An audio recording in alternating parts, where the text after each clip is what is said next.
안녕하세요. 천안주정중학교 2학년 학생들 반갑습니다. 얘들아 엄청 오랜만에 보는 것 같아.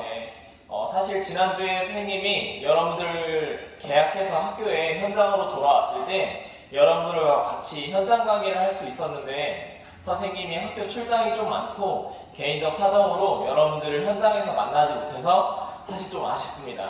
그것 때문에 우리 이번 주 8월 이번 주에는 아마 일주일에 거의 대부분의 반이 일주일 수업 2번을 하는 반이 거의 대부분일 겁니다. 그리고 어떤 반은 하루에 기술이 2시간 들은 반도 있을 거야. 그래서 다소 조금은 지루하고 재미없는 강의가 2번이나 있어가지고 선생님이 조금 미안하고요. 선생님 시간을 기다렸던 학생들에게는 수업이 교체된 거를 미리 선생님이 조금 더 빨리 이야기를 해주지 못해서 좀 미안한 점도 있습니다. 그래서 여러분들과 같이 이제 새로운 학기에 새로운 시간을 온라인으로 만났는데, 자, 이번 학기에 어떤 내용을 배우게 될지 간단하게 이야기를 하고 이번 주에 하는 2시간 수업 내용에 대해서 선생님이 지난번까지 준비했었던 그런 1시간에 30분, 40분 이렇게 풀로 채워서 우리가 수업을 하는 것보다 조금은 선생님이 힘을 좀 빼고 여러분들과 함께 도입부니까 좀 즐겁고 좀 짧게 할 수 있게 열심히 한번 준비를 해봤습니다. 같이 여러분들 영상 재밌게 한번 봐주시고, 그리고 지금 이번 주말에 아마 코로나가 좀 더 안 좋아졌을 것 같아요. 아마 안 좋아졌었을 것 같고 안 좋아졌을 겁니다. 그래서 여러분들이 진짜 이런 현장에서 수업을 하는 게 먼저 까마득한 것 같아요.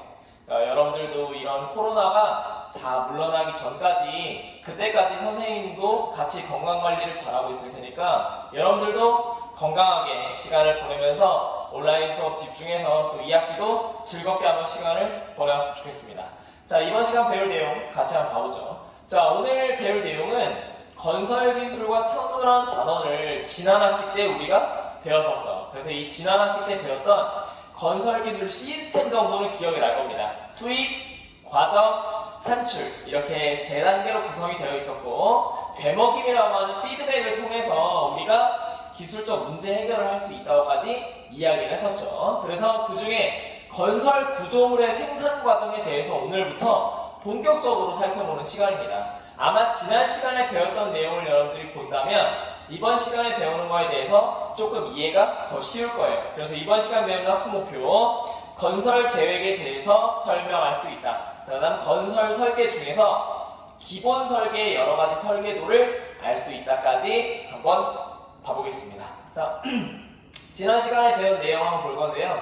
자, 지난 시간에 배운 내용은 공사를 하는데 필요한 사람들에 대한 이야기를 한번 했었어. 아마 시험 문제에도 나왔기 때문에 여러분들이 지금 보는 순간 나 좀 기억이 나네 라는 생각을 하고 있을 겁니다. 그래서 공사하는데 필요한 사람들은 첫 번째 공사 주체, 집을 짓고자 하는 사람이죠. 자, 두 번째는 설계자입니다. 자, 직접 도면을 설계하는 사람들, 집을 지을 때 계획하는 사람들이고요. 그 다음에 시공자, 직접 블록을 쌓아 올리거나 아니면 콘크리트를 통해서 집을 지어가는 사람들을 시공자라고 하고요. 맨 마지막으로 감독하고 관리하는 사람들을 우리는 감리자라고까지 수업을 배웠었습니다. 그래서 이 내용들 중에 건설기술 시스템의 3단계가 있어요. 바로 그게 투입이었던 거야. 우리가 바로 배웠던 그 4가지의 건설 구조물 생산에 필요한 사람들 4부류가 바로 투입의 과정이었던 거지. 그래서 이 들어가는 이 4가지의 투입을 거쳐서 두 번째 단계, 자, 투입 다음에 두 번째 단계는 과정이었습니다. 그래서 우리는 이번 시간과 다음 시간을 통해서 뭐를 배울 거냐면 이 과정에 대해서 상세하게 한번 다뤄볼 거예요.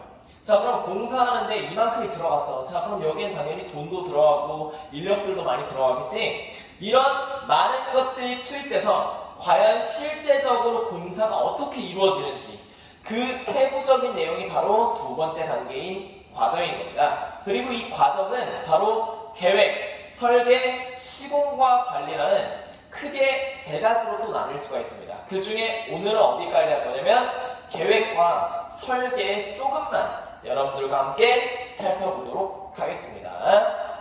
그러고 이제 마지막 단계 이런 3가지의 과정을 거쳐서, 즉 공사 과정을 거치게 되면 결과물, 즉 산출물이라고 하는 우리가 건설 구조물이 나오게 되는 거고요. 이 건설 구조물은 우리가 알다시피 병원이나 학교, 관공서, 집, 아파트 등이 바로 이에 해당을 합니다. 그래서 근데 이 투입과정 산출을 거치는 동안에 혹시 문제가 있는 단계가 있다면 그 단계로 다시 돌아가는 과정이 있어요. 바로 그걸 우리는 되먹임이라고까지 했었습니다.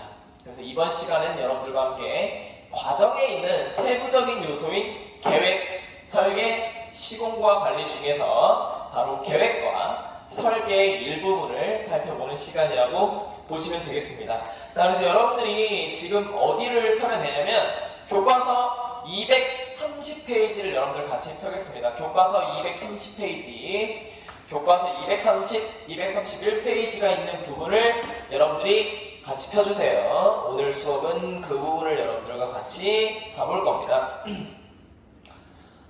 자, 그래서 오늘 배울 내용들 투입, 과정, 산출의 단계 중에서 공사를 직접 하는 이 과정 단계가 제일 중요하다. 그래서 이 제일 중요한 과정 단계를 총 3가지로 나눈 계획, 설계, 시공과 관리를 여러분들과 함께 이번 시간을 통해서 다음 시간까지 살펴보도록 하겠습니다. 자, 이번 시간에 배운 내용.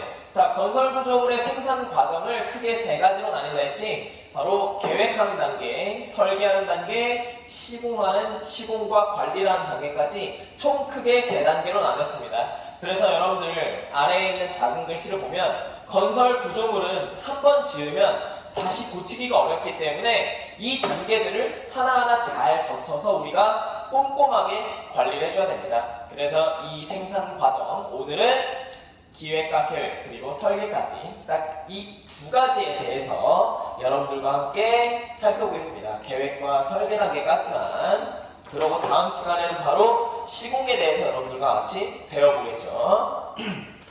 가봅시다. 자, 첫 번째 건설 계획. 자, 여러분들이 건설 계획의 단계는 건설 계획 단계에서 고려해야 될 게 굉장히 여러 가지가 나와요. 내가 건설 계획이란 뭐야? 어떤 집을 한번 지어볼까?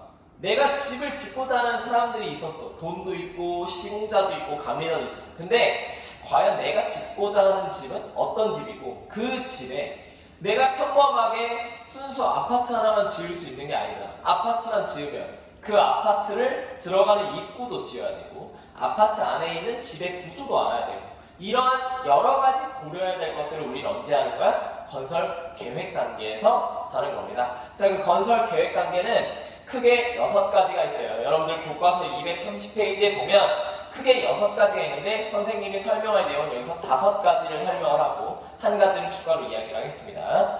자, 첫 번째 바로 조형 계획입니다. 자, 여러분들 조형이라는 말은 뭐냐면 어떤 건물이 조화를 잘 이루고 있다. 자, 조화를 이 모양 자체가 이 형태 자체가 조화를 이루고 있다 할 때 바로 조형이 좋다고 이야기를 합니다. 그래서 건설 구조물의 형태나 색채, 질감 등의 요소가 서로 잘 조화를 이루어서 미적 효과를 높이게 계획을 세워줘야 돼. 자, 옆에 있는 그림을 보면 이런 색채나 또는 조명들이 조화를 잘 이루고 있기 때문에 이 건물이 좀 더 아름답게 보일 수가 있는 거죠. 그래서 첫 번째는 조형 계획이고요. 자, 2번째 평면 계획입니다. 자, 평면 계획은 오른쪽에 나와 있는 이 그림을 보면 되는데 자, 이 그림에 보면 빨간 색깔 화살표가 바로 사람이 지나다닐 수 있는 공간이야. 자, 여러분들 왼쪽에 있는 이 동선. 자, 사용자의 동선이란 말에서 이 동선은 뭐냐면 움직일 동에 선자를 써서 내가 움직이는 선을 의미해요. 내가 움직이면 예를 들면 봐봐. 우리가 거실과 부엌을 인접하게 두기도 하고 또는 거실과 안방을 인접하게 두기도 하는데 내가 생활하는 그 패턴에 따라서 가구를 배치하거나 또는 그 집에 있는 어떤 방들을 배치하는데 미리 생각을 해놔야 되지. 여러분들 이해되시나요? 그러니까 내가 들어왔을 때 거실을 통해서 이렇게 부엌으로 가면 조금 더 동선이 좋겠구나, 좀 더 효율적으로 계획을 할 수 있겠구나 라는 내용을 담고 있는 것이 바로 평면 계획입니다. 그래서 평면 계획은 사용자의 동선과 구조물의 방향을 고려해서 동선 배치 계획을 세워주는 겁니다. 그래서 우리가 움직이는 공간에 따른 그런 평면, 위에서 바라본 평면의 모습을 계획하는 것이 평면 계획이죠. 자, 세 번째, 규모 계획입니다. 자, 여기 왼쪽에 있는 구해줘 홈즈라는 이런 TV 프로에 나와 있는 건데, 자, 이게 뭐냐면, 아기가 지금 지내고 있는 이 방이기 때문에 크기 자체가 굉장히 작아요. 근데 사실상 어른들이 들어갔을 때는 굉장히 좁지. 아기가 생활하기에는 이 정도면 충분하지. 그러니까 그 말은 뭐냐면, 사용자, 내가 직접 그 집을 사용하는 사람의 특색에 맞추어서 그 크기를 조절하는 거야. 예를 들면 신혼부부로 여러분들이 나중에 뭐 결혼을 하거나 결혼하지 않든 신혼부부든 신혼부부가 아니든 내가 혼자 또는 둘이서 살아. 근데 우리가 혼자 또는 둘이 사는 집에 방 개수 10개야. 그거 어떻게 할 거야? 숨바꼭질 할 거야 맨날? 그런 거 아니겠죠. 그러니까 내가 집에서 지내고자 하는 사람의 어떤 요구에 맞춰서 그 규모를 잘 조절해야 되는 겁니다. 거실은 요만한데 화장실 이만해. 맨날 화장실만 가. 거실 없고. 그러니까 말이 안 되죠. 그러니까 어떤 그 규모 자체를 볼 때 내가 가지고 있는 일정한 공사비와 범위 내에서 이 건설 구조물이 너무 크거나 너무 작지 않게 균형 있게 계획을 세워주는 것이 바로 규모 계획입니다. 그 규모를 가지고 있는. 이해하시죠? 다음, 규모 계획 다음에 네 번째 환경 계획으로 가보죠. 자, 쾌적한 환경을 조성하기 위한 계획으로 자연환경과의 조화나 에너지 절감 장치와 같은 친환경 요소 등을 고려한다고 합니다. 자, 이 이야기는 뭐냐? 우리 천안 두동중학교 생각해봐. 자, 지금 눈을 감고 한번 우리 학교의 모습을 생각해 봅시다.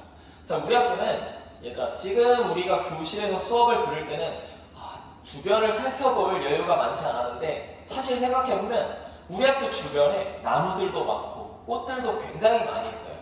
그리고 주변에 이 경관들을 많이 고려했어요. 근데 우리는 이 나아가서 바로 이런 거를 환경계획이라고 하는 거야. 쾌적한 환경, 우리가 수업 듣기에 쾌적한 환경, 우리가 살기에 좋은 환경을 만들기 위해서 자연환경과 조화를 시키기도 하고 또 환경 친화적인 건축이라고 해서 요즘에는 태양광 전지판이나 태양열 발전 등을 집에서 미리 함으로써 이로 인해서 우리가 에너지 절감을 해줄 수도 있고 친환경 요소 등을 고려해 줄 수 있는 거죠. 바로 그게 환경계획에 해당하는 겁니다. 자, 그 다음 다섯 번째. 자, 이제 구조계획인데, 이 구조계획을 보게 되면, 여러분들, 건설 구조물이라는 말이 있어. 우리가 왜 건설 구조물이라고 하냐면, 그 건설 구조물은 기본적으로 안에 굉장히 많은 사람들이 이용을 하거나, 굉장히 많은 물건들이 들어가게 될 때, 그 하중을 견뎌내는 구조라는 말에서 구조물이라고 합니다. 그래서 이 구조계획은 건설 구조물에 작용하는 하중이나 외부의 힘, 규모 등을 이용해서 뼈대를 만드는 것이 굉장히 중요합니다. 그래서 선생님이 이 그림 같은 경우에는 트러스 구조라고 해서 아마 직접 여러분들한테 모양을 가져가서 보여줬을 거예요. 그래서 이 구조물의 전체적인 무게 지탱이나 뼈대 등을 고려해주는 것이 중요하다. 바로 그게 구조 계획입니다. 자, 이제 마지막 여섯 번째가 여러분들 교과서 230페이지에 오른쪽 정도에 나와 있는 바로 배치 계획인데, 자, 여러분들 배치 계획 같이 한번 읽어보겠습니다. 자, 배치 계획을 보면 1조, 풍향, 사생활 보호, 건폐율, 용적률 등을 고려하여 건설 구조물의 외부 위치와 방향을 결정한다라는 말이 있는데, 선생님이 여기서 건폐율과 용적률에 대해서는 여러분들이 학교를 왔을 때 선생님이 직접 현장에서 여러분들이 어려운 용어를 짚어줄 때 설명하는 걸로 하고, 일조나 풍향 같은 경우에는 뭐야? 자, 우리는 보통 집을 지을 때 남향을 지었을 때 좋다 그러죠. 남향을 지을 때 좋은 이유는 뭐야? 아침에 해가 떴을 때 햇살이 따사롭게 들어올 수가 있고, 해가 질 때는 또 저쪽으로 들어가는. 그러니까 햇살이 따사롭게 들어오지 막 직사광선으로 들어오면 안 되잖아. 그래서 우리가 남향을 고려하기도 하고, 바람이 어디서 잘 불어오는지 통풍 효과가 좋은 것도 바로 배치 계획에 해당하는 겁니다. 그래서 집 위치 자체를 어느 쪽으로 위치하게 할지, 그래서 그 건물에 대한 배치를 고려하는 것을 배치 계획의 마지막 여섯 번째까지 여러분들과 같이 살펴봤고요. 자, 이제 교과서 231페이지에 보면 지금까지 계획까지 살펴봤다면, 자, 이제 두 번째는 건설 설계에 대해서 볼 겁니다. 자, 내가 어떤 집을 지을지 머릿속으로 싹 그렸어. 지금 이거는 뭐냐면 내가 어떻게 할지 대충만 그려놓은 거야. 그럼 이제 본격적으로 설계도를 그려야겠지. 그게 바로 건설 설계 단계입니다. 자, 이 건설 설계는 우리가 크게 몇 가지로 나눌 수 있는데 그 몇 가지가 바로 교과서 231페이지에 나와 있는 계획 설계, 기본 설계, 실시 설계입니다. 그래서 그 중에 첫 번째 계획 설계는 필요한 구조물의 일반적인 형태와 특징을 나타내는 과정이에요. 그래서 구조물의 규모나 대지상 배치나 공사 예산 등을 결정하는 기초 자료가 되는 겁니다. 그래서 스케치, 우리 대충 이렇게 도형이나 모형 이렇게 만들 때 그림 그리는 것들 있잖아. 예전에 나의 집 만들기 스케치북에 그냥 그리는 것들, 그런 모든 것을 처음에 계획 설계라고 합니다. 그래서 이 계획 설계는 영화 건축학개론에 따르면 이렇게 간단하게 스케치를 해놓는 이런 집들을 우리는 그냥 순수 계획 설계라고 하는 거예요. 자, 이제 두 번째로 넘어가면 바로 기본 설계인데, 자, 이 기본 설계 등은 계획 설계에서 내가 생각한 내용들을 바탕으로 지도 설계를 하는 거야. 이제 조금 더 구체적으로 예를 들면 평면도나 단면도를 한번 봅시다. 자, 평면도나 단면도 보면 직접 방의 크기와 그 치수를 모두 다 적어줬어요. 치수가 뭐예요? 넓이나 길이 등을 다 의미합니다. 그래서 얼마나, 높이는 얼마나 차지하고 있는지 단면도에서 다 보여주고 계단이 있는지 없는지까지 모두 상세하게 보여주는 것들이 바로 우리가 기본 설계 단계에서 하게 되는 이 설계도의 그림입니다. 그래서 각 설계도에 대해서 여러분들과 함께 꼼꼼하게 한번 살펴보면 그 중에 첫 번째가 바로 배치도예요.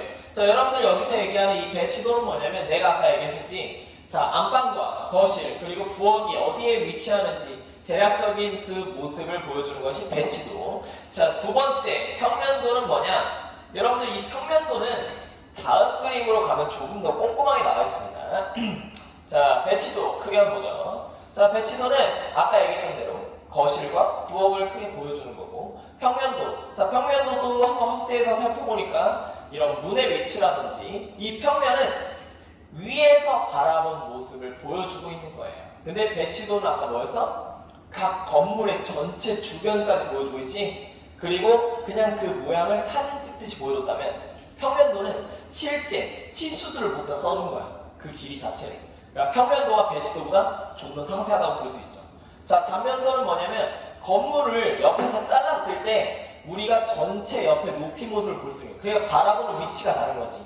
단면도는 어디서 본 거야? 정면에서 바라본 거고, 평면도는 어디서 본 거야? 위에서 바라본 겁니다. 자, 그 다음에 마지막 네 번째 인면도. 인면도도 마찬가지로 단면도가 아니라 옆에서, 건물을 옆에서 봤지만 자르진 않은 옆에 있는 그대로의 모습을 보여주는 것이 바로 인면도입니다. 자, 그래서 우리가 기본 설계 평면도를 좀 더 꼼꼼하게 보면 위에서 보여지는 모습이 아까 얘기했던 평면도라고 했죠. 여기에는 각종 치수들도 모두 다 들어갈 수가 있게 됩니다. 자, 단면도 얘기했다시피 옆에서 보는 게 옆에서 보는데 뭐야? 잘라내서 그 안쪽이 마치 투명화된 것처럼 보여진다는 거예요. 그래서 투명 상태인 것처럼 안쪽 모습을 볼 수 있는 것이 바로 단면도였다. 그 다음 인면도. 자, 단면도와 인면도의 차이점 뭐예요? 똑같이 옆에서 바라보고 있어. 근데 단면도는 단면을 잘라내서 그 안쪽의 계단의 모양과 그 집의 그 안쪽 모습을 우리가 투시해서 바라보는 것 같은 거고, 인면도는 그 옆에서 본 그 모습 그대로, 정면 또는 옆에서 본 그 모습 그대로를 확인해 주는 겁니다. 그래서 기본 설계에서는 여러분들이 살펴볼 이런 설계도 등이 바로 어디서? 교과서 231쪽의 아래쪽에 나와 있습니다. 자, 이 아래쪽에 평면도, 건물을 일정한 높이 위에서 잘라 위에서 내려다본 모습이다가 바로 평면도로 나와 있고, 단면도는 건물을 수직으로 잘라 옆에서 본 모양이라고 나와 있습니다. 자, 그 다음 배치도, 건물이 위치한 대지 전체를 위에서 바라본 모양. 그래서 건물의 위치나 또는 남향을 바라보고 있는지 북향을 바라보고 있는지 통로나 입구 등을 자세히 볼 수가 있죠. 마지막으로 인면도는 건물의 외부를 전면, 후면, 측면에서 그냥 외부만 바라보고 사진 찍듯이, 그래서 건물의 높이나 창문의 모양 또는 예쁜 마감 재료 등이 뭐가 들어가 있는지 그런 색상을 볼 수 있다는 장점이 있습니다. 그래서 이 네 가지 여러분들과 함께 기본 설계에 필요한 설계 도면 등을 봤고요. 자, 이제 교과서 232페이지로 넘어가겠습니다. 자, 교과서 232페이지에 넘어가면 이제 우리는 실시 설계를 해야 돼. 직접 실시해야 돼. 근데 232페이지부터 할 거는 직접 이제 설계도를 보고 건물을 지어 올라가는 건데, 우리 여기서 실시 설계는 건물을 지어 올라가기 직전까지 하는 단계, 232페이지 직전까지 이게 마무리가 돼야 돼. 그래서 문서, 도면을 보고 건설할 수 있도록 항목별로 상세하게 설명하는 단계가 바로 실시 설계입니다. 매우 상세하게 적어준 거야. 그래서 기본 설계, 아까 얘기했던 4가지의 도면이 포함되는 기본 설계를 바탕으로 해서 실제 시공이 가능하도록 구체적이고 정확한 설계를 하는 단계입니다.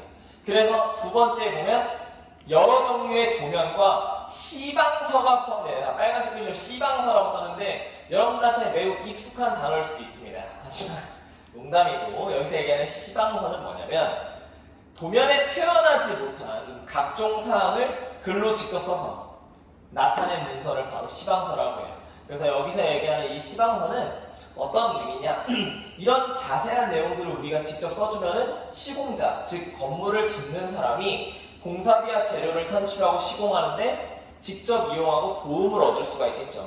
그래서 이런 시방서를 써주는 거야. 전원주택 건축 시방서에 보면, 자, 건축 바닥 면적과 텃파기 작업, 자, 1m로 해주시고, BL도 600mm로 해주시고, 뭐, 철근, 기초는 어떻게 들어갈지, 사실 아까 본 도면 외에 이런 직접적인 내용을 모두 다 써주게, 꼼꼼하게 써주게 되면 디테일, 상세하게 더 지을 수 있다는 게 되겠죠. 그래서 시방서에 대한 내용까지 여러분들과 같이 한번 짚어보았습니다.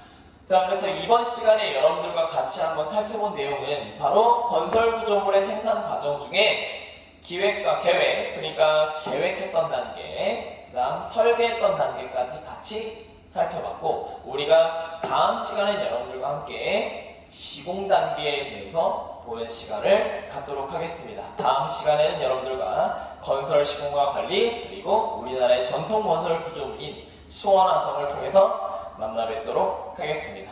자, 1시간 동안 우리 2학년 학생들 고생 많았고, 자, 이번 주 수업 2시간 들었지? 자, 이번 주에 다시 한번 만납시다. 자, 오늘 수업 2시간 들은 바는 다음 시간에 만납시다. 자, 안녕.